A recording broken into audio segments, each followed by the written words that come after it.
السلام علیکم، welcome to my channel Mehwish voice. مزید ویڈیو اپڈیٹس کے لیے مہوش وائس کو سبسکرائب کر کے بیل نوٹیفیکیشن کو آن کر لیجیے۔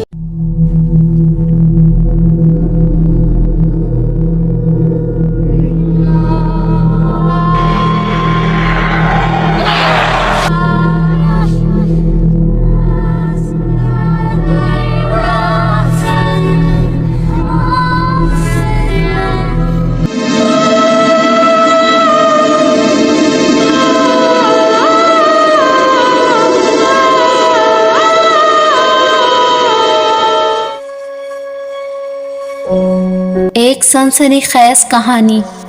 فون کی گھنٹی سن کر میری آنکھ کھل گئی۔ کمرے میں روشنی نہیں تھی، شاید ہمیشہ کی طرح آج بھی بجلی نہیں تھی۔ کمرے میں کھڑکی کے ذریعے چاند کی چاندنی داخل ہو رہی تھی، جس کی وجہ سے میں اپنا فون تلاش کر سکا۔ فون میں نے جلدی سے کان کے ساتھ لگایا۔ ہیلو، السلام علیکم۔ بچاؤ بچاؤ، مجھے بچاؤ، خدا کے لیے میری مدد کرو۔ جی کون؟ رات کی اس ٹائم کون ہو تم مجھے تنگ کرنے والے؟ میں تمہارا دوست اکبر ہوں۔ ہاں اکبر، کیا بات ہے، کیوں رو رہے ہو؟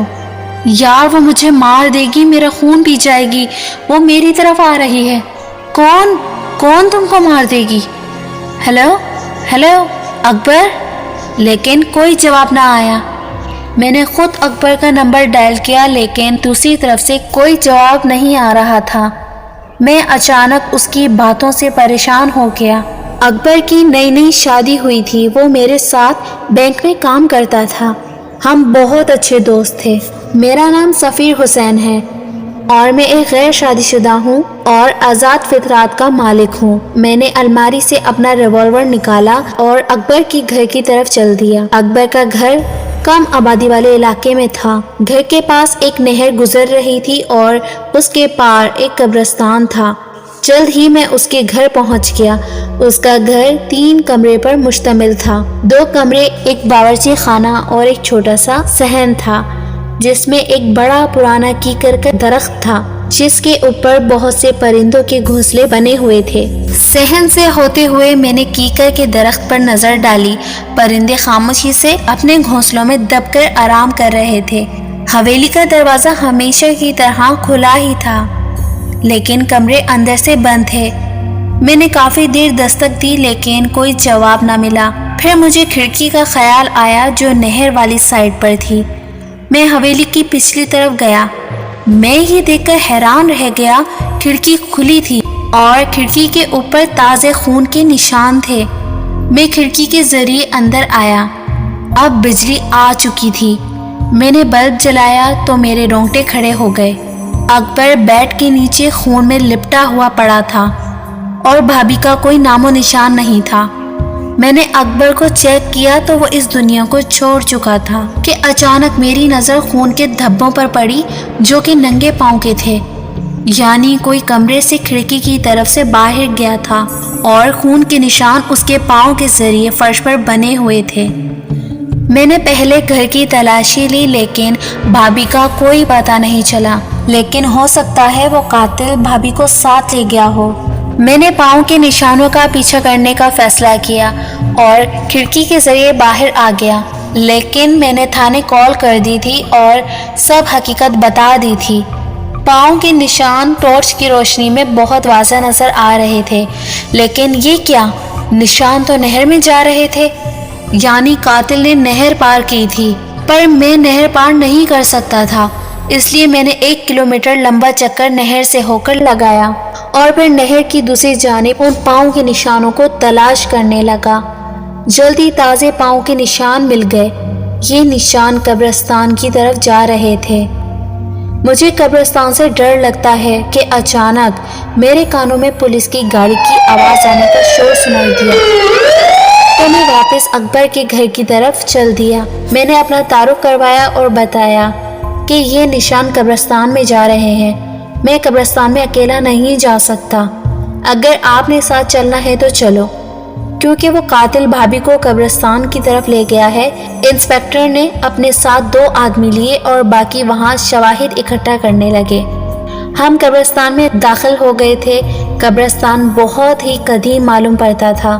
میں پہلے اس قبرستان میں نہیں آیا تھا۔ قبریں ٹوٹ پھوٹ کا شکار تھیں، پاؤں کے نشان اب ہمیں نہیں مل رہے تھے۔ ہم لوگ ادھر ادھر پھر رہے تھے۔ انسپیکٹر صاحب نے کہا، کیا اکبر کی کسی سے ذاتی دشمنی تھی یا کوئی کاروباری دشمنی وغیرہ تو نہیں تھی؟ انسپیکٹر صاحب، اکبر بہت ہی شریف اور خاندانی انسان تھا، اس کی کسی سے کیا دشمنی ہو سکتی ہے؟ اچھا، تو اس کی شادی کب اور کہاں ہوئی؟ اور اس نے بینک سے چھٹی لی تھی؟ سر، صبح اس کی حاضری تھی۔ ثنا سے اس کی ملاقات ایک پارٹی میں ہوئی تھی۔ اس بات کو 2 ہفتے ہو گئے ہیں۔ گویا ان دونوں نے 2 ہفتوں کے اندر اندر شادی بھی کر لی۔ جی انسپیکٹر صاحب، ثنا اس دنیا میں اکیلی تھی۔ ماں باپ ایک حادثے میں فوت ہو گئے تھے، اس لیے چچا نے اس کو پالا تھا، اس لیے انہوں نے بھی شادی میں دیر نہیں کی۔ وہ کہاں رہتے ہیں؟ وہ بھی اسی شہر میں رہتے ہیں، وہ بھی شریف لوگ ہیں۔ شادی کے دن بھی ان کے گھر گیا تھا، بہت نیک دل اور اچھی فیملی ہے۔ اچانک سپاہی نے آواز دی، انسپیکٹر صاحب، یہاں پر ایک لڑکی پڑی ہے۔ ہم ایک طرف درخت میں چلے گئے، وہاں کافی درخت تھے اور ایک درخت کے نیچے بھابھی ثنا پڑی ہوئی تھیں، اور میں یہ دیکھ کر حیران ہو گیا کہ وہ نشان بھابھی کے پاؤں کے تھے، کیونکہ اب ان کے پاؤں پر خون جم چکا تھا اور وہ بے ہوش تھیں۔ انسپیکٹر صاحب نے گاڑی والے کو کال کی، وہ قبرستان کے پاس گاڑی لے آیا اور ہم بھابھی کو اٹھا کر قبرستان سے باہر آ گئے۔ گاڑی وہاں پہلے سے ہی موجود تھی اور اس کو ہسپتال لے گئے۔ بھابھی کافی دیر سے بے ہوش تھی اور وہ بتا سکتی تھی کہ اکبر کا قاتل کون ہے اور قبرستان میں کیسے آئیں۔ میں اکبر کے کفن دفن میں مصروف تھا۔ اکبر کا بھائی اور والد بھی گاؤں سے آئے تھے۔ اکبر کا بڑا بھائی اکرم بہت پریشان تھا کیونکہ وہ اپنے بھائی سے بہت پیار کرتا تھا۔ والد کا بھی بہت برا حال تھا، وہ تو اکبر کی ضد کے پیچھے خاموش تھے۔ اکبر ہی ضد کر کے شہر آیا تھا اور بینک میں ملازم ہو گیا تھا۔ شادی بھی اس نے اپنی پسند سے کی تھی۔ ثنا بھابھی پر بھی شک کر رہے تھے، طرح طرح کی باتیں کر رہے تھے۔ شادی کو تو کچھ ہی دن ہوئے تھے اور ابھی تک اکبر کی چھٹی بھی ختم نہیں ہوئی تھی، تو ثنا بھابھی پر شک کس طرح کیا جا سکتا تھا؟ کیونکہ جب تک آپ کسی سے ملتے جلتے نہیں، آپ کو کیسے معلوم ہوگا کہ وہ کون ہے اور اس کی طبیعت کیسی ہے؟ آج اس واقعے کو 3 دن ہو گئے۔ بھابھی ابھی تک بے ہوش تھی اور قاتل کا کوئی سراغ نہیں مل رہا تھا۔ میں بینک سے واپسی پر ہسپتال کا چکر لگاتا۔ اکرم بھائی اور اکبر کی والدہ صاحبہ ہسپتال میں ہی تھے۔ ان کو پتا تھا کہ بھابھی وہ ذریعہ ہے جس کے ذریعے ہم قاتل تک پہنچ سکتے ہیں۔ پولیس کے 2 آدمی بھی ہر وقت ڈیوٹی پر ہوتے تھے۔ ہمیشہ کی طرح میں فارغ ہو کر تھانے گیا تو میری ملاقات انسپیکٹر سے ہو گئی۔ خان میرا کلاس فیلو تھا اور ہماری بہت اچھی دوستی بھی تھی۔ میں نے سارا واقعہ خان کو بتایا۔ انسپیکٹر خان کسی گہری سوچ میں ڈوب گیا۔ کافی دیر کے بعد وہ بولا، اس قسم کے 2-3 کیس پہلے بھی ہوئے ہیں۔ کیا مطلب؟ کیسے کیس خان؟ اکیلا گھر آبادی سے دور رہتا تھا، یعنی کم آبادی والا علاقہ تھا، اور اس کے گھر میں پہلے وہ بس اکیلا ہی رہتا تھا اور پھر شادی بھی اچانک اور ایک انجان لڑکی سے کی۔ یہ بات تو ٹھیک ہے، لیکن ثنا بھابھی تو بہت اچھی ہیں، کافی خدمت کرتی تھی اکبر کی۔ اچھا، تو وہ کہاں ہے؟ کیا وہ زندہ ہے؟ ہاں، وہ زندہ ہیں اور اسپتال میں داخل ہوئی ہیں اور بے ہوش ہیں۔ چلو سفیر، ہسپتال چلتے ہیں، وہاں پر ہی بات واضح ہوگی۔ جب ہم وہاں پہنچے تو اکرم بھائی وہاں پر موجود تھے۔ اکرم بھائی، بھابھی کو ہوش آیا؟ نہیں، وہ ابھی تک بے ہوش ہے، ٹیسٹ ہو رہا ہے۔ وہ اندر تھیٹر روم میں ہے۔ ہم باہر انتظار کرنے لگے۔ کچھ دیر میں ڈاکٹر صاحب آئے تو خان نے پوچھا، ڈاکٹر صاحب، اب مریضہ کیسی ہیں اور ہوش کب تک آ جائے گا؟ وہ خطرے سے باہر ہے، ہوش بھی جلدی آ جائے گا۔ کیا ہم دیکھ سکتے ہیں اس کو؟ ہاں، کیوں نہیں؟ اس کو کمرے میں شفٹ کر دیا گیا ہے۔ ہم تینوں کمرے میں آئے تو میں نے دیکھا کہ خان بھابھی کو غور سے دیکھ رہا تھا۔ یہ ثنا بھابھی ہے، اکرم نے کہا۔ اس کو جانتے ہو؟ آؤ میرے ساتھ باہر آؤ۔ ہم دونوں باہر آئے اور ایک طرف ہو کر کھڑے ہو گئے تو خان نے بتایا، سفیر، یہ ثنا لڑکی ہے جو ہمیں مل نہیں رہی تھی۔ کیونکہ ہر قتل ہونے والے دلہا کے ساتھ ہمیں اسی کی تصویر ملی ہے، لیکن یہ ہمیں مل نہیں رہی تھی۔ یہ کیا کہہ رہے ہو کہ ثنا بھابی قاتل ہے اکبر کی؟ یہ میں نہیں کہہ سکتا، لیکن شک اسی پر جا رہا ہے۔ میں تمہیں ثبوت دے سکتا ہوں۔ ہر مقتل کی شادی کے پہلے دن جو تصویر لی جاتی ہے وہ کم سے کم شادی کے بعد ہفتے بعد ملتی ہیں، اور جب تک یہ لڑکی اپنا کام کر کے غائب ہو جاتی ہے۔ لیکن یہ اب کی بار کس طرح سے پکڑی گئی کچھ سمجھ نہیں آ رہا۔ وہ اصل میں اکبر نے قتل ہونے سے پہلے ہی مجھ سے بات کی تھی، تو میں فوراً نکل پڑا۔ 5-10 منٹ میں اس کے گھر پہنچ گیا، تو شاید یہ اس وقت اپنا کام کر کے نکلی ہی ہوگی۔ میں نے اس کا پیچھا کیا، مجھے یہ معلوم نہیں تھا کہ میں کس کے پیچھے جا رہا ہوں۔ میں تو وہ خون کے نشانوں کا پیچھا کر رہا تھا۔ انسپیکٹر خان نے پولیس اسٹیشن فون کیا کہ 2 لیڈیز آئیں۔ میں نے خان سے کہا اگر یہ چکر ہے تو ہمیں کسی دم درود والے سے رابطہ کرنا چاہیے۔ ہاں سفیر، تم نے ٹھیک کہا، میرا ایک جاننے والے بزرگ ہیں، وہ عمل کرتے ہیں، میں ان سے بات کرتا ہوں۔ جلد ہی 2 لیڈیز پولیس والی آ گئیں۔ ہم دونوں اس بزرگ کے پاس چلے گئے۔ بزرگ کا نام پیر بابا شاہ منور تھا۔ وہ بہت نیک بزرگ تھے۔ ان کے آستانے پر ہر وقت ہجوم ہوتا تھا، ہر وقت کوئی نہ کوئی آپ کی خدمت میں موجود ہوتا تھا۔ خیر ہم نے پہلے کال کی تھی، اس لیے وہ ہمارے منتظر تھے۔ میں نے اور انسپیکٹر صاحب نے ساری بات حقیقت پیر بابا کو بتا دی۔ پیر بابا نے آنکھیں بند کر لی اور عمل منہ میں پڑ رہے تھے۔ اچھا، تو آپ لوگ کیا چاہتے ہو؟ اس لڑکی کی حقیقت یا اس کا خاتمہ کرنا چاہتے ہو، یا پھر کوئی سخت سزا دینا چاہتے ہو؟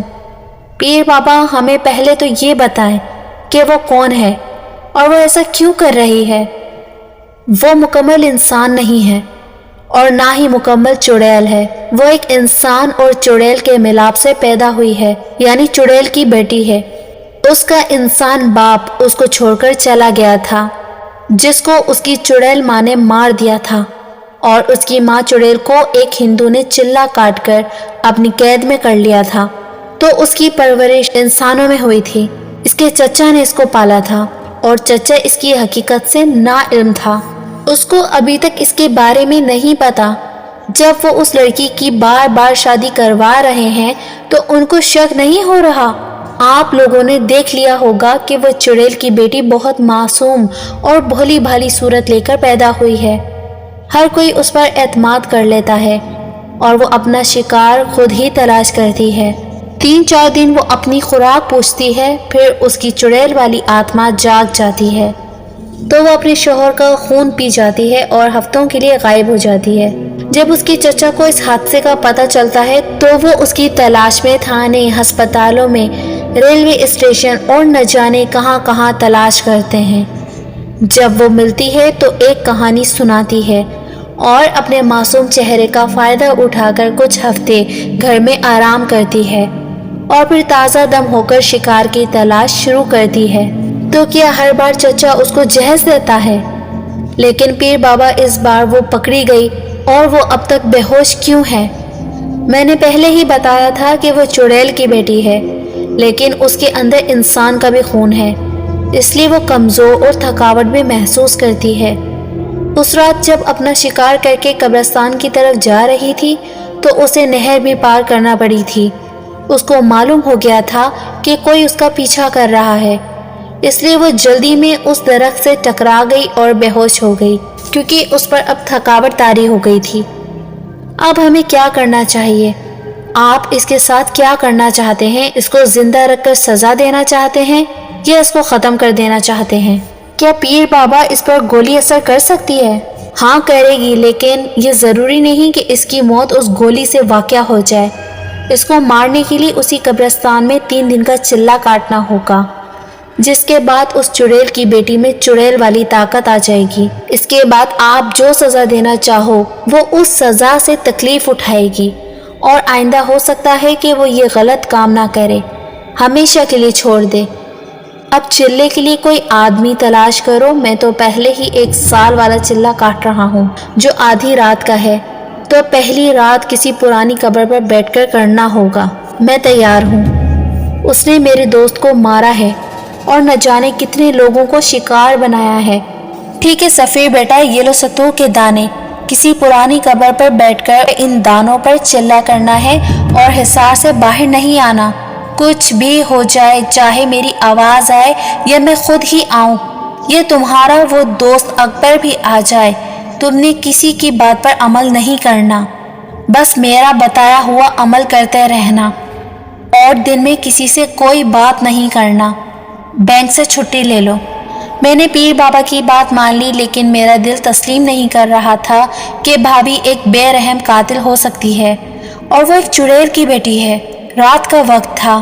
فون کی گھنٹی سن کر میری آنکھ کھل گئی تو یہ اطلاع ملی کہ بھابھی ثنا ہسپتال سے فرار ہونے میں کامیاب ہو گئی ہے۔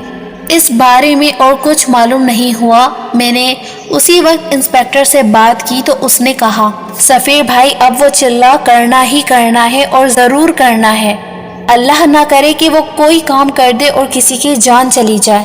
صبح ہوتے ہی بینک گیا اور بینک سے 5 چھٹیاں لیں اور انسپیکٹر خان کے پاس گیا۔ میں پولیس اسٹیشن چلا گیا اور وہ میرا انتظار کر رہا تھا۔ ہاں تو چھٹی لے لی ہے؟ ہاں جی۔ ٹھیک ہے، چائے پی لو تو ہم ثنا بھابھی کے چچا کے گھر چلتے ہیں۔ ٹھیک ہے، میں تیار ہوں، اور مجھے اس کا گھر اچھی طرح سے یاد ہے۔ ایک پڑوسی سے پتہ چلا کہ کل رات کو جہانگیر صاحب کا انتقال ہو گیا ہے، اس لیے اس کو دفن کرنے کے لیے سب لوگ اس کے آبائی گاؤں گئے ہوئے ہیں۔ کیا ثنا بھابھی ان کے ساتھ ہیں؟ ظاہر بات ہے، ثنا باجی چچا جہانگیر سے بہت پیار کرتی تھی، انہیں تو جانا ہی چاہیے تھا۔ اور ان کا گاؤں کہاں ہے؟ انسپیکٹر خان نے پوچھا۔ ان کا گاؤں کا نام کیا ہے؟ لال سندور والا ہے، اور وہ موٹر وے کے ساتھ ہے، فیصلہ آباد سے کچھ پہلے ہی ہے۔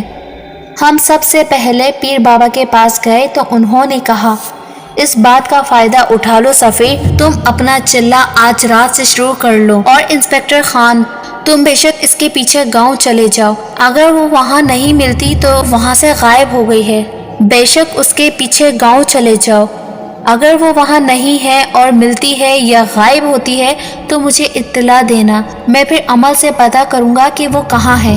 ٹھیک ہے پیر بابا، جس طرح سے آپ کا حکم۔ پھر میں قبرستان چلا گیا اور رات کے لیے جگہ تلاش کرنے لگا۔ جلد ہی مجھے ایک پرانے درخت کے پاس ایک پرانی قبر مل گئی۔ میں اس پر نشان لگا کر آ گیا اور کھانا کھا کر سو گیا۔ میری آنکھ شام کو 5 بجے کھلی۔ ابھی اندھیرا ہونے میں کچھ دیر باقی تھی۔ میں اپنی جگہ پر پہنچ گیا، وہاں پر میں نے حصار کھینچا اور میں اس قبر پر بیٹھ گیا اور چلہ شروع کر دیا۔ پہلی رات سکون سے گزری۔ انسپیکٹر خان ثنا کے گاؤں گیا ہوا تھا، میں گھر آ کر سو گیا۔ دن کو بہت سی کالز آئیں لیکن میں نے ریسیو نہیں کی۔ شام 5 بجے کے قریب میں اٹھا اور کھانا وغیرہ کھایا اور قبرستان کی طرف چل دیا۔ اپنی جگہ پر پہنچ کر میں بیٹھ گیا۔ آج موسم بھی خراب معلوم ہوتا تھا، چاند کا کوئی نام و نشان نہیں تھا، ہوا تیز سے تیز ہوتی جا رہی تھی اور مجھے چلہ کرنے میں مشکل ہو رہی تھی۔ میں حیران تھا کہ جب میں گھر سے نکلا تو موسم صاف تھا، لیکن جب قبرستان میں قدم رکھا تو موسم خراب ہو گیا۔ خیر میں علم کرنے لگا کہ آسمان پر بجلی چمکی اور بادل شور کرنے لگے، ہوائیں تیز تیز چلنے لگی، بہت زیادہ شور ہو رہا تھا۔ مجھے عمل کرنے میں مشکل تو ہو رہی تھی۔ کچھ دیر میں بارش شروع ہو گئی، لیکن یہ کیا؟ بارش حصار کے باہر ہو رہی تھی اور جس جگہ میں تھا وہاں کوئی اثر نہیں ہو رہا تھا۔ بادل خوب برسا، ہر طرف پانی ہی پانی ہو گیا، لیکن حیران کرنے والی بات یہ تھی کہ پانی کا ایک قطرہ بھی میرے قریب نہیں آ رہا تھا۔ موسم اب صاف تھا، چاند نظر آ رہا تھا اور چاندنی ہر چیز کو منور کر رہی تھی۔ بادل کا شور تھم چکا تھا اور اب مکمل خاموشی تھی۔ میں نے اپنا عمل جاری رکھا تھا۔ صبح ہونے سے کچھ پہلے مجھے انسپیکٹر خان اپنے پاس آتا ہوا نظر آیا۔ خان نے کہا، سفیر یہ عمل چلہ چھوڑ دو، ہم نے ثنا کو مار دیا ہے، اب وہ مر چکی ہے۔ لیکن اس وقت میں ہوش میں تھا، مجھے پیر بابا والی بات یاد تھی، میں بھلا چلہ کیسے چھوڑ سکتا تھا؟ میں چلے میں مگن رہا۔ خان نے کہا، اٹھ جاؤ میرے دوست، کیوں دیر کر رہے ہو؟